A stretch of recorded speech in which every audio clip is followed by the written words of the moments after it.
Hi, everybody, and welcome to 13 Now. I'm News 13's Amy Hoyt with our monthly Buddy Check. As you know, on the 13th of every month, we remind women everywhere to check for lumps in their breast, and if you find one, get right to your doctor because, of course, it's key that you find that in advance so that you can get to your doctor and get that mammogram. Early detection saves lives. We have another special guest with us this month. She's a recognizable face, Veronica Kemeny. A lot of folks in Bay County know you, probably the whole Panhandle, Veronica. Thanks, Amy. She is an Air Force veteran. She retired as an officer. She is now a business owner, a radio talk show host, a wife, a mom, and a breast cancer survivor. It's always good to see you, Veronica. Nice to see you. All right, well, we'll just start from the beginning. You were diagnosed in October of 2017. I went for a mammogram, got a perfect mammogram in the beginning of October, and 3 weeks later I was in the shower soaping up and I found a lump. And so I immediately called my doctor and got a biopsy, and then of course at the end of the week they called me and they're like, Mrs. Kemeny, we need you to come in. And I kind of knew. I was like, this isn't good. And so it was breast cancer. And I called, and one of my best friends had breast cancer, and she said, you need to try to go to the Mayo. So I immediately made an appointment. Now, this is the Mayo Clinic in Jacksonville. And it was kind of a whirlwind. And of course, with your family life, you know, my daughter was a senior in high school. It was homecoming week, and here I needed to go off to. There she is. There's Paris. So that was actually a very hard conversation to tell my children. Did you tell them right away? I didn't want to tell her because I didn't want to ruin homecoming week, and she was turning 17. And so, you know, but I had to do it because, you know, you don't want to not tell your children. And plus it would be weird, why is mom gone during homecoming week? Right. So it actually was a hard conversation, you know, because everybody always thinks breast cancer is a death sentence and you're a deer in headlights initially, and it's not a death sentence. So that's why I wanted to, you know, I'm happy to be here today to show people that you do get to the other side. Now, people who know you're a super positive type of person, but did you have that feeling when you found the lump after having a clear mammogram? I mean, like, what goes through your mind right there? It felt like a BB, and I was like, what is this? And it was on the top of my breast, and I'm like, how did they miss this? You know, it just was in a location that didn't seem possible to miss. And so I was a little frustrated. But I, you know, as soon as I got to the Mayo, that you spend an entire day with them. And the one thing that they said that entire 8 hours with them, meeting with all the doctors, meeting with the geneticists, was that this is a road bump and you're going to get through it. Now, it did not feel like a road bump. It felt like a glacier. Yeah. And then we started the journey of let's get this, you know, out of my body and press on. And while you're making doctor's appointments, you're initially having to put everything on hold. I mean, you're working, but now what? Well, you're, again, a deer in headlights. I mean, you're just shocked for a long time. But there were some things that I did. I decided I wasn't going to Dr. Google it like I normally do, because Dr. Google's scary. So I wanted the doctors to tell me, you know, what I needed to do. And that was the beauty of, you come up with a treatment plan.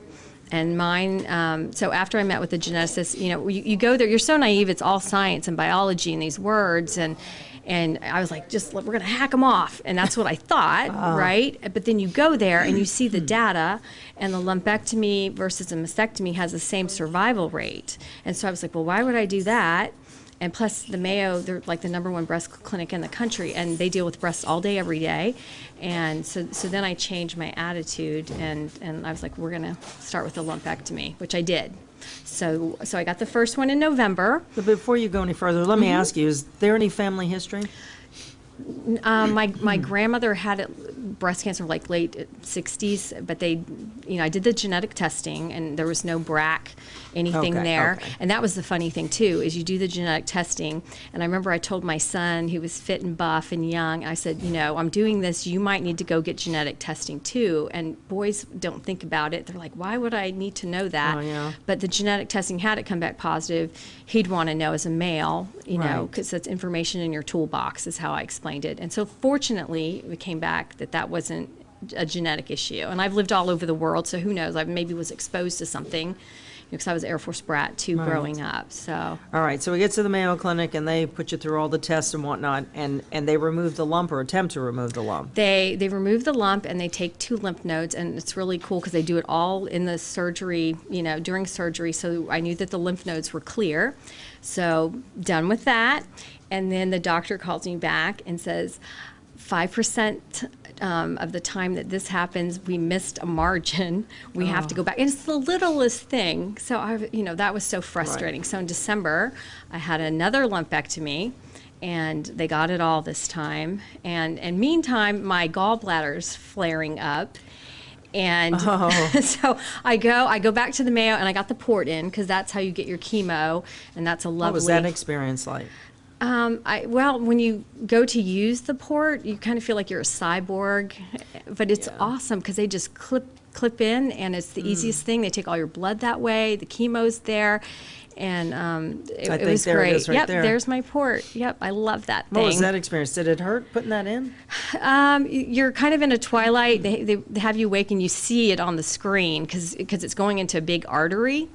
But no, and then it's kind of a little, you can feel the little square the port there. Yeah. Okay. So now what? You've had the 2 lumpectomies. You've got the port. Had the port. There's the gallbladder surgery. So my gallbladder's flaring up, and it's time for me to do chemo. And my friend here in town's a gastrologist, so she's trying to help me get through it. And I meet with the surgeon here, and he's like, Veronica, you don't want to start and stop chemo. So we need to get the gallbladder out. And so I got the gallbladder out in January, right after the port. So the port's in, but you haven't had any, you don't do chemo? Not yet. Right, so I got the gallbladder out, and there then... you are, getting ready for, what are you getting ready for there? Yeah. That's the gallbladder. Yes, that was a lovely gallbladder, and I did that here in town. And then 3 weeks later, I started 12 weeks of chemo. 3 weeks after having your gallbladder out? Yes. So 12 weeks of chemo. And you did that in Bay County? I did that in Bay County, but I did the recipe that the Mayo had because they had new data. Since they are cutting edge, new data had come out. And so I didn't have to do the red devil because I'm triple positive. It's a very aggressive cancer, but I'm very blessed because they have everything for it.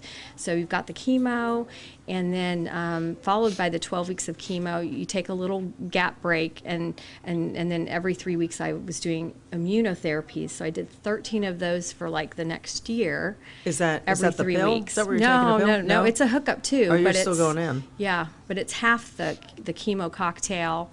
And that's like cutting edge stuff, the immunotherapies now. Now, is any of this making you ill?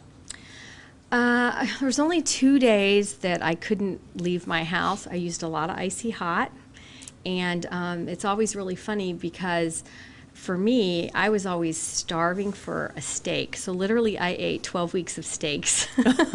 So I don't know why it didn't, I wanted meat at every moment. You're hungry for protein. Yes, I was. That's so funny. I mean, do they think it's a reaction to the chemo? I don't know, but I just was I need a steak, that's a pretty and I good need thing it to now. hunger for. That's right. Yes, because a lot of people that get the red devil, they're out for a week, and so I did pretty well. All right, and so now the time is going through, and you said you did that for a year, and now we're coming up on Hurricane Michael hits. And so Hurricane Michael hits, and it's time, I have to get an immunotherapy every 3 weeks. And so luckily, I went to my sister's house, and I called this doctor, and I said, hey, I need a immunotherapy. I've been hit, by Cat 5. And they're like, oh my gosh, please come in. So you were out of town? I went to do that one out of town for that one. Wow. Yeah, I was at my sister's down in Melbourne. So that doctor, got they me got in. you in? Yeah, and that's my Sophia Loren wig. So every time I wore that wig, men really liked it.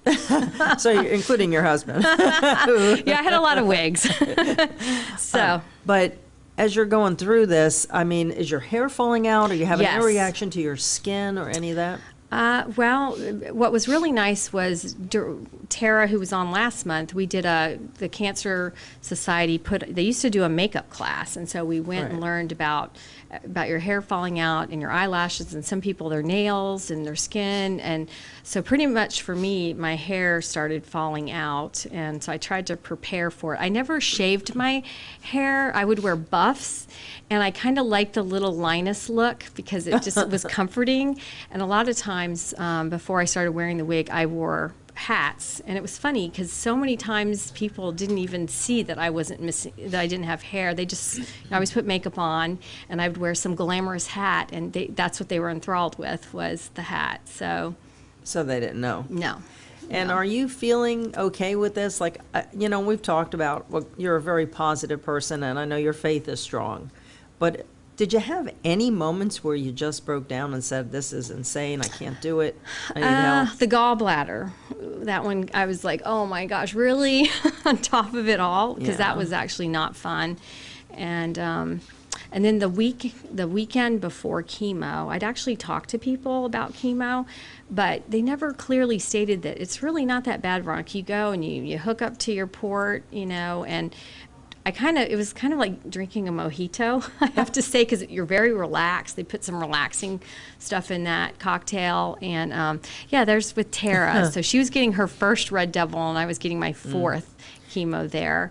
How important is it to have somebody to go through this with? Well, and I do, lots of people reach out to me now since this has happened, and I think that's my give back.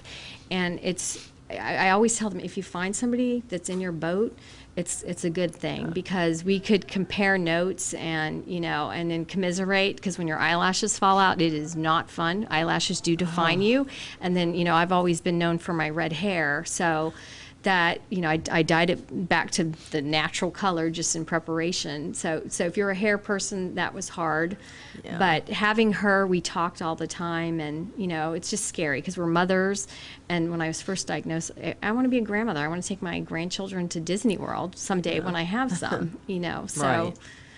All right. So Hurricane Michael is here. You're in South Florida getting treatment. You've picked it up there. Did you have to deal with destruction at your home, or what was going on with there personally? I came back, and I live in a newer home, so the roof needed to be redone, and we did have some damage. But I was working for the Air Force, and so I actually flew to Europe for 2 weeks because I knew you're in line for everything. Secured my house, and my husband's job was the same. He had no work, but mine still continued.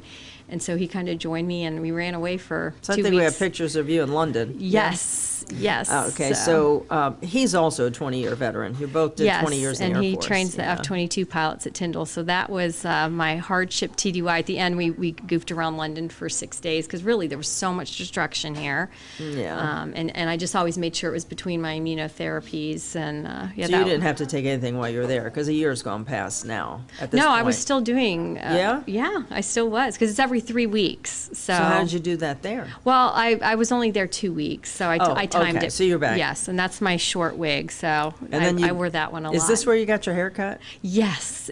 Oh, that was what was underneath. And I must say that the short hair pictures always cause me post-traumatic stress. Oh, you look cute. But the lady had a good time, just because when your hair is growing back, the back is like a mullet, and it grows. The front takes forever to grow back. But you have to have fun with it, and But that's your hair. That's my hair. That's your hair there, so you're brunette. Oh, yeah. Of course. Sometimes. So that was growing back, too. So it's starting to come in. And And that. But are you still wearing wigs at this point? No, that's my real hair there. You just kept it. Yeah. But your scalp is you've been through a lot, and it's still traumatized, so you don't want to be coloring your hair. It took a while to get back to normal. But you didn't need wigs anymore at this point. No. Then it started to come back. At what point did you finish? We have a picture, I think, of you ringing the bell. You finished your chemo. That's radiation. So. Okay. Well, let's back up there. When does radiation? You did a lot of. I did. Well, I had the whole kit and caboodle. So I did it all. So I did the 12 weeks of chemo. You take a month break. And then I started radiation. So I did 4 weeks of radiation, and I chose again I did that actually at the Mayo. Yeah, that's my radiation doctor. And the Mayo has a table that you can lay down and your breast fall into the table.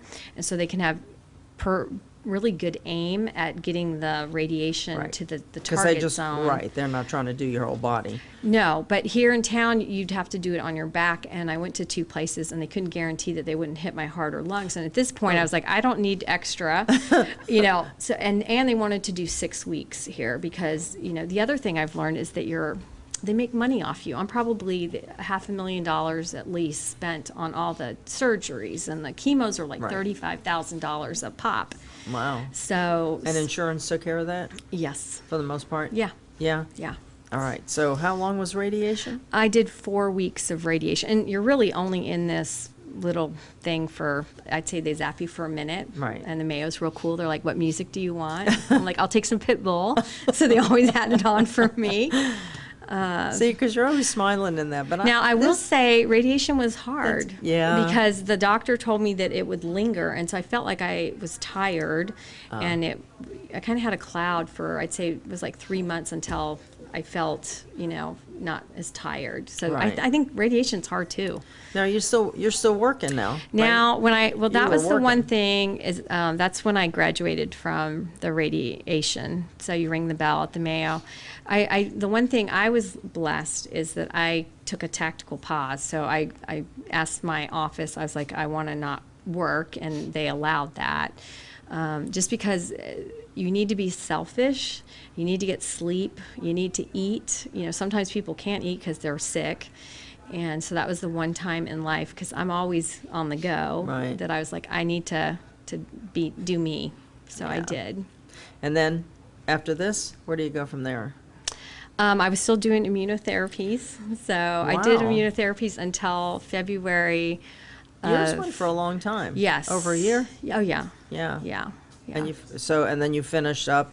Then you with finish that? up, and then you just go, now I go twice a year to the Mayo. It is funny because my one friend said, when you're done with cancer, you're always at the doctor, and you have all these doctors talking and checking on you, and then all of a sudden it stops. You kind of have Yeah. a withdrawal.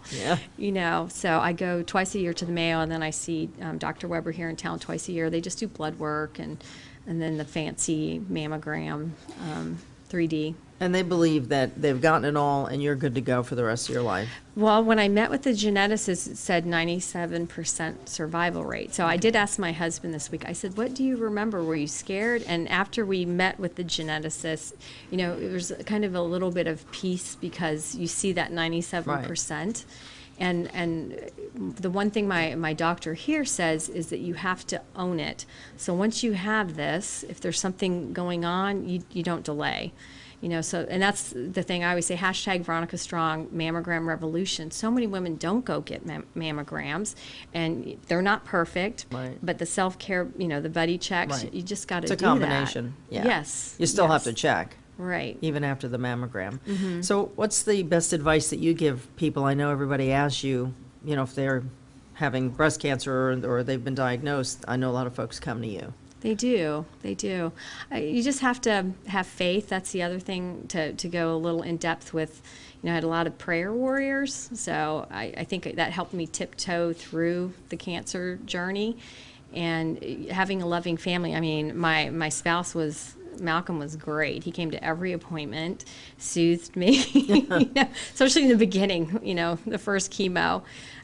Did it scare him at the beginning at all? Oh, everybody's scared. Yeah. Everybody's scared. My first conversation with my daughter, she's like, oh my gosh, I don't want you to die. And she's crying. And then funny advice, I do need to write a book, things that people tell you.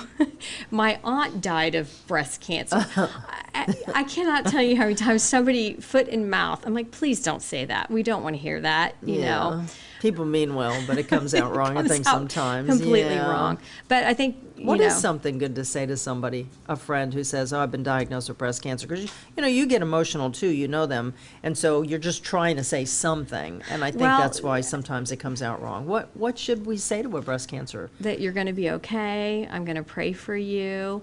And that was the one thing, is so many people that, I'm always out there doing whatever I'm doing, so people know me. I had people sending me pink blankets and angels, and cute when my friend wanted to do a food train for the 12 weeks of chemo, and my husband does all the cooking, and so he's like, we don't need that. And so I tried to turn it off, and people want to help you. So finally I Yes. was like, okay, we're going to do this. And it was really funny because my husband signed up for like 3 of the weeks. That's pretty good. But people, they want to help you and love you, and but you're also tired. So, Yeah. you know, sometimes I'm like, I can't remember like who brought food. Right, When you yeah. reflect back. And visitation probably, even at the house.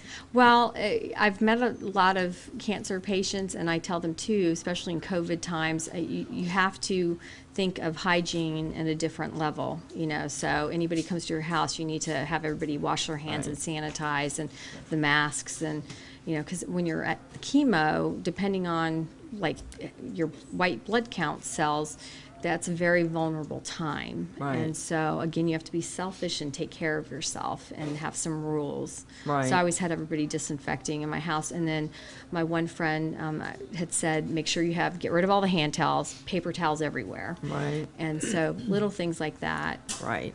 And with COVID, you were already finished with all your treatment, Yes. right? Now COVID hits, and like you said, you still have to think about it. Yeah.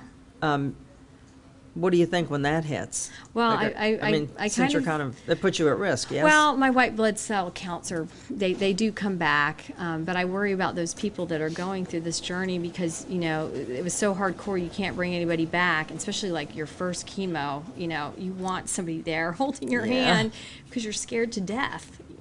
But it truly is a road bump, and, you know, with good medical treatment and care, you can get through it. You know, even though it feels like a glacier. Yeah, but you feel like it's full steam ahead for the next 50 years.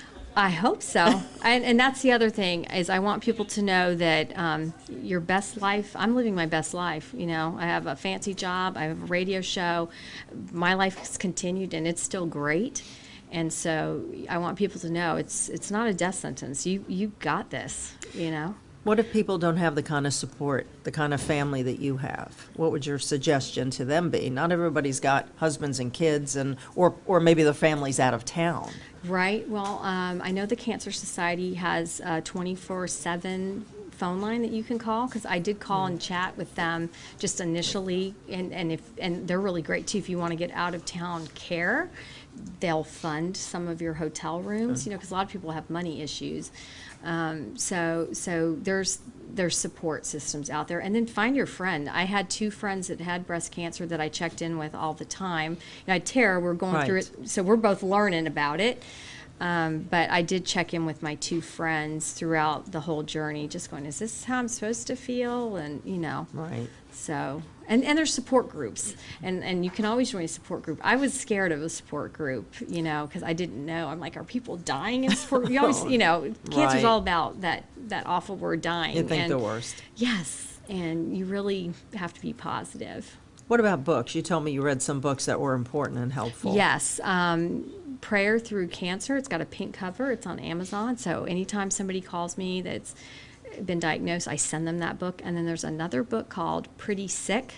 So that book's excellent too, and talks about makeup and your hair and wigs, and synthetic wigs are the way to go. Yeah. I've had both, you know, real hair, too much work. The synthetic you wash and then the next day they're beautiful. So yeah. You still have them? I have them in the closet, and then my insurance company paid for this really expensive. It was like $1,700 for this human hair Mercy. one, and I never even wore that one. Wow. So I, you know. But you have to find what suits you. Yes, and for me it was, you know, Sophia Loren or Yeah. a short, or I had a black one. So you I had a you blonde try to have a one. little fun with it. You have to have fun. You have to have fun. What am I not asking you that you would like to put out there? Anything? Just, you have to own it when it happens. You've got to, don't delay, you know, and doctors are different. Like the Mayo, they want to cut the cancer out first and then do the chemo. Some here in town, they wanted Right. to do chemo. Then you have to own it and choose what works for you, and don't be pressured, because again, you are a dollar sign, and you kind of forget that. So, and try to seek out the best care. You know, if it's local, that's great. If it's not local, you know, go find. For me, it was the Mayo. Right. And everybody goes to a different place, or yeah. Yeah.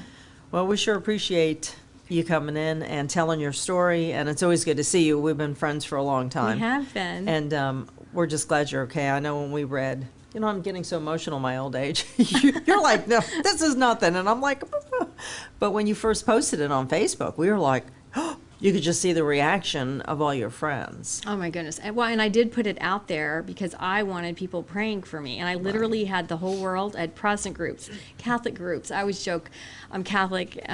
I think the only person not praying for me was the Pope because I didn't know him. But the rest of the world was praying for me, and that's huge, you know, and prayer's part of it too. And I chatted with my priests, and I wanted it out there. And I still put it out there when I go to get checkups because I want people to go get their checkup. You know, tell your sister, your mother, your girlfriend, because people don't. Right. You know, and especially in COVID times, there's been a lot of people that have like, oh, I'll do it soon. Put it on the back burner. Don't put it on the back burner. Well, great advice. Well, it's so good to see you. Nice to see you, Glad Amy. you're up and out and as busy as always. Yes. All right, Veronica Kemeny, thanks so much for coming in. Thank you. And a reminder, as Veronica said, do those self-exams and get to your doctor if you find a lump. Thanks again to Veronica for coming in and for sharing her story, a very important one today. And thanks to our sponsor, the Women's Imaging Center at Bay Radiology. They sponsor our Buddy Check every month.